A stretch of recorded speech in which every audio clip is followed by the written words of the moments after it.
Chapter 9, Deal with a Demon. A small castle estate on the border of Nagara and southwestern Falena, 337 solar year. The Soul Eater?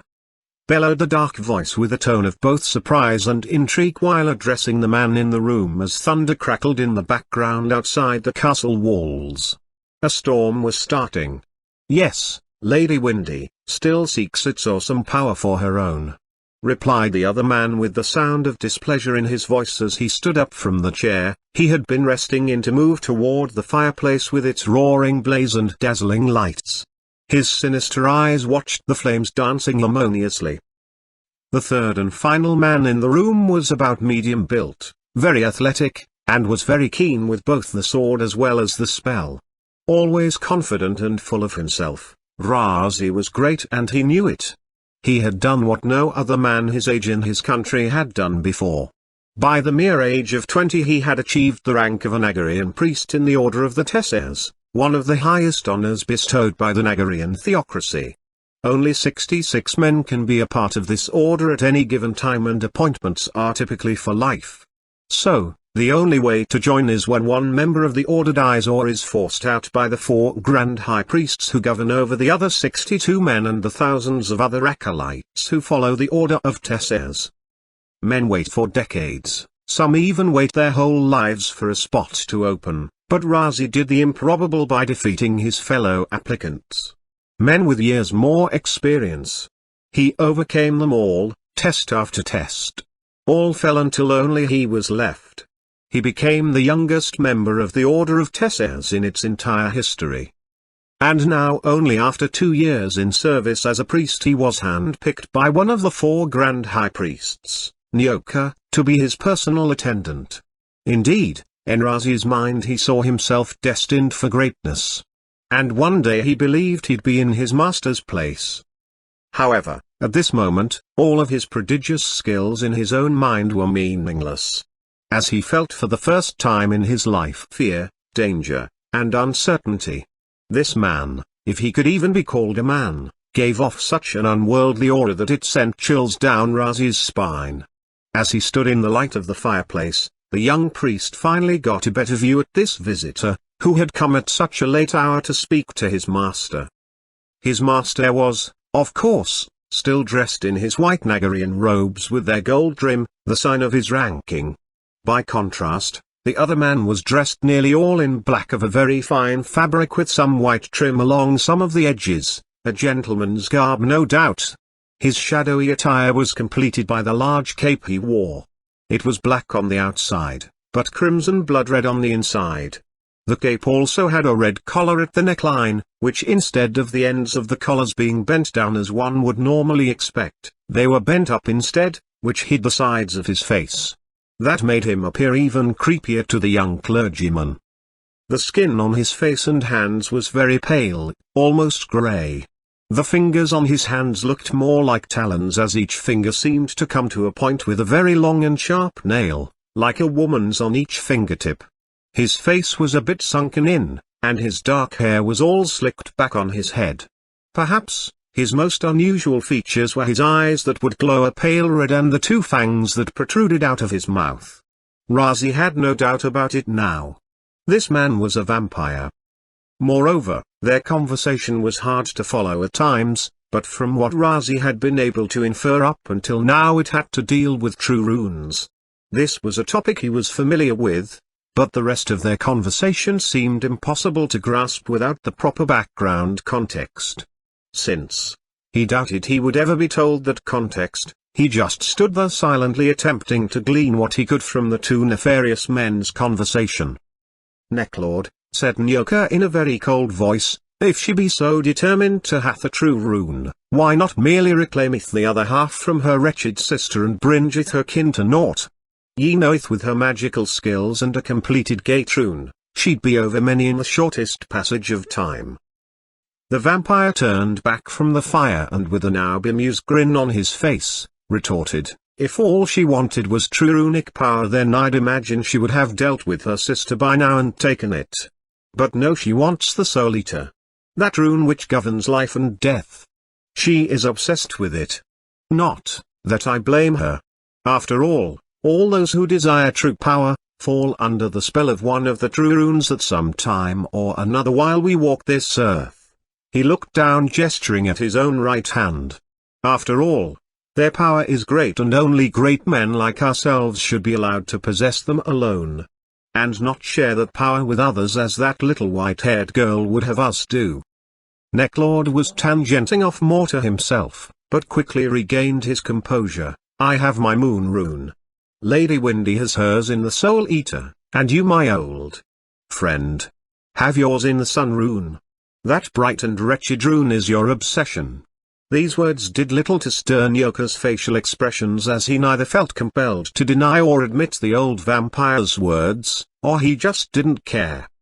His sinister red eyes made contact with Nyoka's cold expression, and he continued speaking in a more hushed tone, as though he thought the next words he was about to speak were taboo. Sierra, that blasted coven mistress, she still searches for my rune. Now speaking in a plainer voice, but I have evaded her for centuries now by always being careful when and where I use its awesome power. However, what you are now asking from me, may draw more attention than you realize. So be warned. Yet, I don't think she'll show up here. She's still wandering aimlessly around the northern continent. Apparently, her dear aged heart is still all broken up over her old lover, Ren Pennenberg, according to my spies. He concluded with a dark laugh. Now starting to monologue, Necklord spoke in a single low cadence, that suited me just fine. Lady Windy sent me down here decades ago upon hearing rumors that the bearer of the Soul Eater had been active during the Island Liberation War. But when I arrived it was too late. The war was over and the blasted boy was gone. But, why let a good opportunity go to waste? I secretly started gaining forces here and focused on gaining complete mastery over the moon rune, raising his right arm as he said this, and now I have done it. All its secrets are now mine to command as they were once hers. No mortal weapon or common rune can harm me, true immortality. Ha ha ha. Suddenly, Nyoka's cold voice again spoke up. No, merest weapon shall pierce thou's flesh, 'tis true. Yet, I say'st this, there is one weapon not forged by mortal hands, but by the very night itself, and it shall slay thee if wielded against thou. Your words ring true enough, admitted Necklord with a begrudging tone in his voice. I will have to find a way to deal with that sword, should the need arise. At this Nyoka smiled his cold grin. Necklord, realizing what this meant, replied, so, you do have payments then? Excellent. Necklord continued, when I received your message and you explained what you wanted to do, but I thought it may be impossible with your condition. However, now I see it may work after all. Did you really steal one of Hokusei's vessels? At this the high priest turned his gaze toward his servant and gestured him forward. Razi slowly came forth from the shadowy corner he had been standing in and then laid two objects on the stand next to Necklord. His hands were shaking a bit as he got near the glowing red-eyed vampire. The first object was an empty orb used by rune sages to place common runes in for storage when not being used by a host, and the second was an old page from a book. It was rolled up like a scroll and tied off with a seal. Necklord's gaze was first drawn to the empty orb, but upon closer inspection he saw small things floating inside it, but it wasn't a rune. After a few more moments of silence, Necklord's puzzled expression abated and one of comprehension dawned upon his face. Simple, but effective, he said, mesmerized by the small objects floating inside it. Razi now spoke up, addressing Necklord's first question. We stole nothing. When the great Lord Nagara and his followers escaped from Holy Harmony all those years ago, it was they who managed to take some of Hokusei's darkest secrets, said Razi as his normal cocky swagger was returning to him. Continuing, he added, this orb version is one of the old fool's earlier prototypes that he made when he was just learning the Sindarian technique of containing a rune within a living vessel. However, this earlier model of vessels from Hokusei's experiments, also, have very dull senses and feelings. The rumors are now that Hokusei has found a way to make his vessels more human. with a full range of senses and emotions. Thus, it is now more desirable for a true rune to inhabit. As for the scroll, it is a spell that has the power to teach its reader how to. He was cut off now mid-sentence by his older master. "Hearken unto me, herald. 'Tis enough. Leave us and return to thy other duties," spoke Nyoka, his eyes gesturing from his attendant to the door. With that Razi gave a brief bow to the old sinister clergyman and departed, leaving the two alone to discuss what Razi assumed to be the reason why his master had truly summoned the accursed vampire. Nyoka wanted a very unique rune. One that would give Nyoka more power, and if Razi's hunch was right, perhaps even the ability to control the dead, rather, the undead. Pressing his ear against the old thick oak door, he tried to listen in on what he felt he deserved to know. After all, it was he who had done all the work of tracking down and delivering the letter to Necklord in the first place. Listening closely, Razi could tell his master had just finished speaking. Now Necklord was speaking in a more animated cadence than he had before. "So, your little acolytes and assassins won't be enough for your plans to obtain the Sun Rune? You want a bigger army, an undead army? One that won't feel pain, hunger, or even fatigue. Plus, most important of all, you want an army that is 100% obedient to their master's command. But, that can't be the only reason you want this." The old priest replied, "The hour doest draw nigh for myself. Every day the great pull of the void tugs myself closer into oblivion. No mortal, living or dead, has been able to sustaineth my soul very longeth. Not even these vessels canst handle my darkened and powerful ghost. Henceforth, I kneweth thee wist the only answer. The Sun Rune alone has the power to maketh myself reborn and whole forevermore." "Fitting," returned the red-eyed vampire, "fitting, indeed. Because, if I am not mistaken, it was because of that foolish old king and his solar runes that you're even stuck in this limbo now anyhow. Am I right?" Nyoka turned his eyes and sighed a deep breath, acknowledging the truth of these words. Then he told Necklord if he could not get revenge on the Sun Rune and its ancient bearer, then he would use the true rune's power to get revenge on his living descendants. But before he could obtain this ultimate power, he would need something else, powerful. Power more than just what a few average elemental runes could give him. He knew he needed something exceptional and potent. Not a true rune, but something close to it, like the Dawn Rune, Star Rune, or even the Black Sword Rune. A rune whose power was deadly and unique, like himself. Pulling back from the door quietly and quickly, Razi couldn't hear everything they had discussed, but now he knew enough. Nyoka wanted some kind of a unique rune from Necklord that would be powerful enough to command legions of undead zombies, as well as give him the magical energy needed to feed off of and help, if only temporary, to prolong his existence. Just until he could gain enough power and forces to acquire the Sun Rune, which was a true rune. Which, as Razi knew, the 27 true runes granted whoever wields one of them unbridled magical powers as well as immortality. All the things his master, and he too of course, yearned for. Razi, in the deep recesses of his mind, began entertaining ideas of himself with the Sun Rune. He thought with his amazing skills and the power of the 27 true runes at his command. He just smiled to himself. He knew he would have to keep these thoughts and ideas to himself until the right time came along. Until then he shall just have to play the man, he figured. As he was walking away, he quickly stopped, turned around, and saw a dark deep blue light shining through the bottom of the door and through all the small holes in the wood. Along with a noise that sounded like a gust of wind. But how? He knew all the windows in this place were barred shut. Running quickly and quietly back to the door, he tried to peer in through the keyhole, but it was no good as the light was still too bright and the wind-like noise was too loud. It was impossible to see or hear anything else happening inside. On the other side of the door, Necklord handed the small orb to the old priest.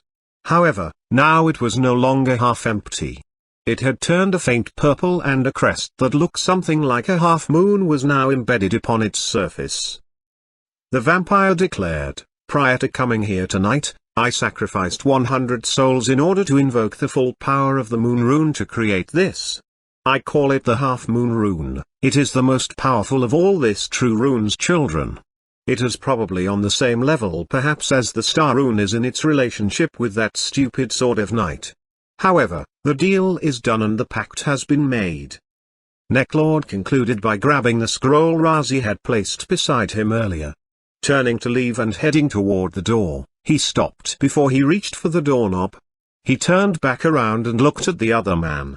Necklord spoke as if offering an old ally, or maybe an enemy, a piece of wisdom. Our deal is done. The half-moon rune for this, gesturing to the scroll, the secret art of creating magical doppelgangers. Lastly, take this advice as my free gift. My true rune and its child runes tend to turn their human bearers into the undead themselves, gesturing now to himself. But, I am not sure that will be the case for you. As that vessel you indwell really isn't all that much human, and I doubt there is much humanity left in that twisted soul of yours either. So, what you may or may not become I don't know nor care much. What I do know is that the moon rune and its family of runes require a strong will to master them fully. It normally takes many years to get complete control. I wonder if you have that much time left until, how did you put it? The void takes your soul forever. Laughing aloud to himself, the old vampire disappeared from the room, teleporting away to whence he had come. This last warning did not concern the aged priest. He picked up the now glowing orb and watched his reflection in its clear glass case as he pulled it closer to his face, and it started to pulse and emanate with power. He had once commanded the power and mighty will of the Twilight Rune. This would be no different, he told himself, side effects or not, he would not be denied. This rune, this half-moon, would become his first step to obtaining all three of the great solar runes. Nyoka knew that no living force in the world, no vampirism's warnings, and soon not even the growing and continuous pull of death, itself, would be enough to stop him from getting what he wanted. His thoughts and desires were now solidified as never before. He was going to make the whole Quendom of Falena burn once more, and from its ashes a new god would arise. Not finding his daughter in bed that morning was a little alarming to Aelin, but not too surprising to him. He knew it was her custom to wake up early and walk around the local gardens to watch the morning glory flowers bloom with the rising of the sun, whenever they would visit Stormfist. And seeing as how her bed looked as if it had not been slept in, he didn't give it much more thought. Instead, he made his way down to breakfast to prepare for the next stage of their journey, which was to go to the West Palace in order for Princess Syra to receive the blessings of the Twilight Rune. This would finalize the ceremony of her upcoming marriage to Godwyn. Aelin was nearly done with his bacon and eggs when Syra made her way into the dining hall at last. The old author gestured to the chair next to him, at which she sat down to a plate of food that the serving staff had laid out for her when they had brought Aelin his breakfast. She began eating rather quickly. This was unusual for her, as though she had burned up a lot of energy and now was quite hungry. After he had finished washing down his toast and jam with a glass of his favorite tea, he asked her a bit quizzically, My, someone seems to have worked herself up quite an appetite. That must have been some long walk you had in the courtyard this morning?" Syra, a bit confused for a moment, quickly understood, and recovered herself, pretending as though she had been daydreaming and hadn't fully understood the question. "Yes, the courtyard. The flowers were just divine, father. We really should try to have some brought to the Solfalena Gardens. I know Alinda just loves their smell and they're so beautiful too." At that moment, Godwyn walked in to join the two nobles at the table, giving Syra the excuse she needed to drop the subject of her previous whereabouts. Aelin, pouring himself another cup of tea, offered Marcus some, to which he politely denied. "I don't care for tea," he lied, not wanting to reveal anything about himself to the commander. Aelin, attempting to interject a bit of humor into the now quiet room, said, "Not a tea drinker, eh? Well, my boy, I can tell you this secret. When you become commander of the Queen's Knights and finally feel the full weight of the Quendom on your shoulders, nothing calms the nerves like a glass of tea. Heck, during the last war, I would have about 5 cups a day. Father, you and your stories," added Syra. "It's true," he said smiling. "That and some wine from the grape fields of Rainwall can do wonders for the soul in times of war or peace," he retorted with a jovial expression. Even Godwin couldn't help but smile and agree with his soon-to-be father-in-law. Later that morning, the three made their way to the carriage that would take them to West Palace accompanied by 50 heavy cavalry soldiers. "Are all these men really necessary, father?" asked the princess, a bit annoyed by the particular smell coming from some of the horses as well as how long it was taking them to organize and fall into riding formation. However, it was Marcus who spoke up first to answer, much to both of their surprise. "My lady, we cannot put a price or number on the precautions for your safety. You are the future queen of Falena after all. May the sun forbid if anything should ever happen to you. Or if some nefarious fiends tried to abduct you. You must be protected at all cost." Thus, as the next commander of the Queen's Knights, it was I who ordered these extra men for your protection. So, if you have any feelings of ill will, credit them to me and not to your father. Cyrus stood there a bit speechless. Aelin said nothing as well. He merely grinned at Godwin, who now opened the door for them. He got in the carriage. Syra followed closely behind him, making eye contact with her betrothed, suggesting to the magician that she was going to have more to say to him later when they were alone again. Lastly, Godwin got in the carriage and soon they were off for West Palace. The Queen had a brief meeting with the islanders the next day. She, also, gave them new information about the upcoming talks. Sadly, she had to cut the meeting short, because something suddenly urgent in the Senate now required her attention immediately, according to the official who had interrupted their meeting. Later, it was revealed that the three island nation ambassadors would be negotiating the upcoming trade agreement's terms with Commander Aelin, Sir Gress, and this new man they had just heard of named Marcus Godwin at the East Palace in the next few days. Thus, they along with Alinda and the three Queen's Knights travelled to the quiet countryside mansion away from the nosy ears of snooping senators, blustering bureaucrats, and the gossip of the local townsfolk in Solfalena. However, as Aelin had not yet returned from his quest with Syra and Marcus, the trio found themselves with 3 free whole days with which to enjoy the beauty of the estate, which they took full advantage of. As she had done in Solfalena, Alinda also gave them a tour of the magnificent mansion and the smaller houses that were on the grounds. Tanya asked what the one shrine-like structure was behind the main manor itself, with all the guards posted in front of it. Alinda was about to speak, but Gress had interrupted her saying, "Forgive me, my lady, but please allow me. You see, Lady Tanya, just as the Sun Palace houses the Sun Rune, the East Palace houses the Dawn Rune, another one of the Quendam's 3 national treasures.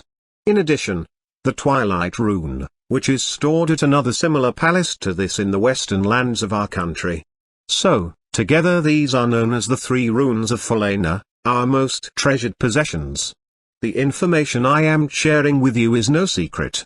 Every school child in our country knows of these things. However, I can give you no further answers than this. In addition, I must also ask that while you are here that you not try to see the rune or enter that house. It is forbidden, you see. As only members of the royal family may enter the room. Not even I have ever seen what's inside, as it is a sacred place to us. Why, it is almost as sacred as Holy Lunas." "Holy Lunas?" asked Desmond. "What is that?" Alinda now spoke up again. "It is a place not too far north from here. It has beautiful waterfalls that shimmer like gold, they say, and it is the home of the Oracle. Also, it is said that the first queen armed with the Sun Rune, Dawn Rune, and Twilight Rune entered this land from there and established the Quendam of Falena. She brought peace and prosperity to the land. Also, the legend goes," concluded the younger princess. It was now Laszlo's turn to speak up. "That sounds like a really fascinating place. I would like to visit there sometime."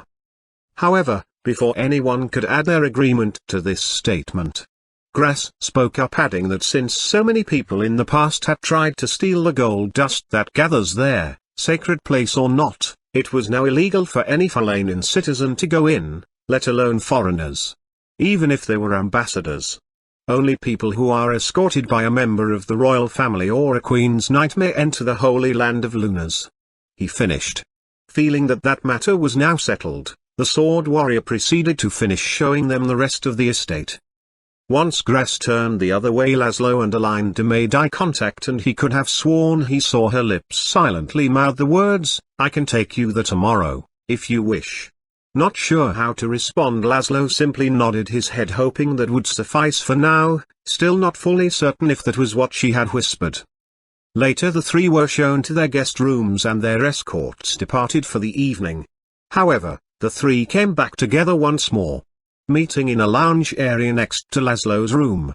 "Well, finally we can discuss things without fear of eavesdroppers," began Desmond. The other two nodded in agreement. "I think things are going pretty well so far," continued the seasoned politician. "I've had worse start, I guess. Why, when the islands re-established trade relations with the Dukedom of Gaian? Well, let's just say thank the stars for Connaught wine, that's for sure. Smoothed things right over in no time, it did." On that side tangent, Dana redirected them back to the topic, Laszlo's little duel with one of their chief knights aside. "I'd say everything they've shown and told us about is nothing we didn't already know or expect coming into all this." The dual sword master interjected at this point. "I didn't ask for the duel, but I surely wasn't about to back down from his challenge. I may not be as politically savvy as you two, but I know warriors. I've met many men like Gress and Robert many times on and off the battlefield.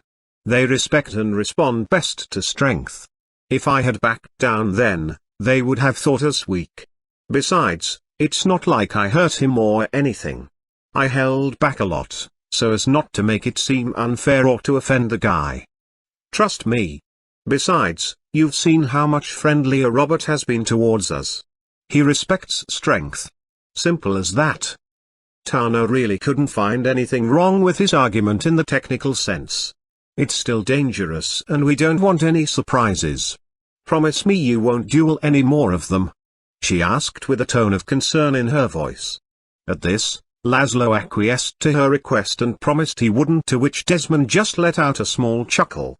Turning her eyes toward Desmond, she gave him the look, which all females have and use when they're annoyed by something or someone. Upon seeing this, Desmond stopped laughing and put on a more serious expression. Well, do you suppose they, the Queen's Knights, might have any knowledge about the agents that Lady Flare sent here to gather intelligence about them? Do you think they're playing dumb? Or do you think they have no knowledge of our men or them disappearing at Niva?" pondered Danya. "There is not enough evidence at the moment to say for sure, but I would think not. Otherwise, I think Robert would have said something by now. His brother might be a master at mind games, but he is not. I think he would have let something out of the bag by now. Plus, I doubt they would have sent their princess to have greeted us or even now allow us to lodge a few 100 feet from one of their national treasures. Especially after they've seen a little of what Laszlo is capable of." The old swordsman smiled again, but remained silent as Tanya finished her theory. "No, I suspect if they knew what the council had done, then, we would probably still be in the Sulfalena Palace under close watch and have interactions with the knights alone." Laszlo then retorted, "Who then do you think knew about Flare's agents? Someone powerful and well connected in this country had to have been involved. If not the royal family, then who? Well, we will have to keep our eyes peeled, won't we? Least we become like those poor blokes in Niva," concluded Desmond. With that sobering thought the three left the common room and returned to their respective bedrooms to consider these things alone. Laszlo's thoughts were still on that strange old cleric from Nagara whom they had met a few days before. Every night this week Laszlo had thought about the way his eyes had glared at him. He had not mentioned this to anyone because he wasn't really sure. Was it his imagination? Or had he really felt something strange about him? He knew he had sensed something odd about the priest. As though he weren't quite human. It was hard to put into words. He knew the man wasn't a true rune bearer, Of that he was certain. Because he knew what his own true rune felt like, and over the decades, he had felt that same kind of power whenever he encountered other bearers, like Leknat or Ted. No, he told himself, this was different. However, it was not totally unfamiliar to him. But, where had he sensed this feeling before? The truth seemed to be so close, yet so far away from him. He figured he wasn't going to recall it this night either. Thus, figured it was just best if he got some sleep. The next day was warm and sunny. About mid-morning, as Laszlo had just gotten out the bath and had nearly finished dressing, when there was a soft knock on his door. He pulled on his ambassador's robes and went to answer it. There was Alinda smiling at him and asked, "Are you ready?" "Ready? Ready, for what?" he asked quizzically. "For our secret little trip up to Luna's. You said you go with me, right? Now, I have to take Rose with us too, as she's my bodyguard, but don't worry, she is really good at being sneaky too. Whip Rose. We have gone on a few trips like this before." Laszlo, recollecting the events of yesterday, recalled he nodded yes to this question. So, she did want to take him to Luna's, but why, he thought to himself. Are you allowed to go? Am I allowed in, not being from this country? The princess a bit sheepishly answered, well, no, not technically, I suppose. But, if anyone asks, we can just say you're a senator's son or something. Besides, I don't think it will be an issue. Once they see you're with me, we should be fine. She said this last part trailing off a bit as her gaze had turned toward Laszlo. He had been putting on his boots as she had been talking, but he was listening to her. Sorry, he said, running a little behind this morning. She looked at this presumably young man and giggled quietly to herself at his oddities. Her eyes then shifted to the right at the foot of the bed. There rested a fine leather belt, and attached to it were two sheathed short swords, which she now recognized as the weapons that he had been wearing when he had first arrived in Falena. She then moved toward the bed next to Laszlo, and pointing towards one of the blades she asked, "May I?" Laszlo replied, "Yes, but be careful please. They are real and quite sharp. In fact, I just had them tempered by one of your blacksmiths in Sol Falena right before we left for this place." Extending her hand carefully, she withdrew the blade from its holster. The blade was indeed very sharp on both sides.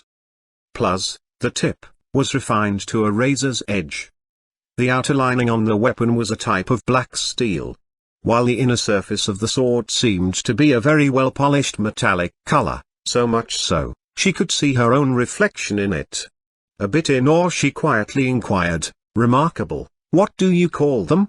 The name of your swords, I mean." Laszlo, a bit taken aback that a princess would be so interested in weaponry, replied, "Well, when they're this sharp, I like to call them Twin Destiny because I like to." Alinda interrupted, but spoke in a more hushed voice. "Twin Destiny? That is a great name for them, I bet." Laszlo smiled. This was the first time in a while since he talked about his blades. He seemed to recall a conversation on this matter with Axel, but that was over a decade ago. And Axel was no Alinda, reasoned the true rune bearer, that's for sure. She returned the sword to its sheath and handed the belt to Laszlo, who put it around his waist. "I still don't know if we should go. I don't want to get you in trouble or anything," he added with some reservation in his voice. Just then Rose walked in. "Are you two ready yet? I already told the staff the princess and I are going off for a walk and wouldn't be back until the evening. So, they made us some lunch to go," holding up a basket. "Now is the best time to depart. So, let's get going." Laszlo acquiesced and agreed to go. In truth, he wanted to see this place called Holy Luna's. Not just because of how beautiful it was described to him, but, also, because it seemed to have a connection to the 27 true runes. And those matters interested the islander greatly. If there was any truth to the legend that the first queen had indeed came from this place with the sun rune in her possession, then he definitely wanted to check it out. The trio made their way casually off the palace grounds and started down the main path that led north toward Luna's. A little bit after midday, They stopped under some old large spruce trees that provided them some much-needed shade from the heat. Here they decided to have their basket lunch and rest up a bit. As they resumed their journey, Alinda spoke up with a kind of moaning tiredness. "How much longer, Rose? Oh princess, I told you that you spend way too much time in the palace. You should get out more and exercise," responded the nunchaku wielder. The Falanan princess just glared at her, which caused Rose to laugh a bit. The Queen's knight pointed at Laszlo. "See. Sir Laszlo's fine. He doesn't mind the long walk. Besides, we're almost there." She pointed to the hill up ahead. "Just beyond that peak, and we'll be there in like 20 minutes or so, if we keep going at this pace." As they resumed their walking up the road, they came to a small where the path narrows and is surrounded by many thick and huge trees. Rose, immediately, grabbed Alinda's arm, stopping her mid-stride. "Ouch! Stop, that hurts. What are you doing? Let go. Why are we stopping? You said we're almost there," declared Alinda. "Princess, be quiet. There is someone up there," whispered her bodyguard. She looked up but didn't see anything, but the trees moving in the wind. In the distance, she heard nothing but the sound of rushing waters. "That sound is the waterfall in Lunas, from where the Fatuous River comes down from the Ashtwal Mountains," asserted Alinda. However, both Laszlo and Rose sensed the danger coming and had their respective weapons drawn and their gazes turned upwards. Both warriors had assumed a defensive posture and placed the princess between themselves. They had moved into this position without speaking a word to each other, but did it out of mere instinct and training. Then, suddenly, a voice called out from among the trees. A man's voice bellowed and echoed all around them, "Nethergate attack." Suddenly, a dozen or more shadows came darting out of the trees on all sides of them. They were surrounded.